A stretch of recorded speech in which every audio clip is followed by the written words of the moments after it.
Since doors are placed in walls, they are considered hosted components. Component families are stored in an external library. To use a particular door type in the project, its family must first be loaded into the project. Once loaded, the door types in that family can be used throughout the project and no connection to the library file is needed. To load a family from a library, click the Insert tab and then click Load Family. In the Load Family dialog, navigate to a location where the family files are stored.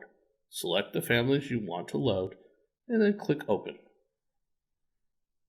To place doors from the loaded families, first open the plan view for the store floor.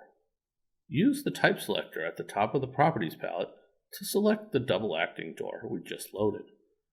Move the cursor over the wall leading to the storeroom and click to place the door.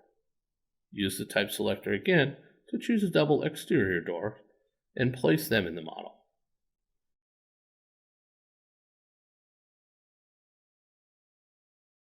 Using the type selector, place additional doors into the model. Note that the door swing, inside to outside, is context sensitive to the side of the wall closest to the cursor. Move the cursor close to the other side of the wall to make the door flip. The spacebar can also be used to flip the hinge side of the door as you are placing them, or use the arrows to flip a door after it is placed.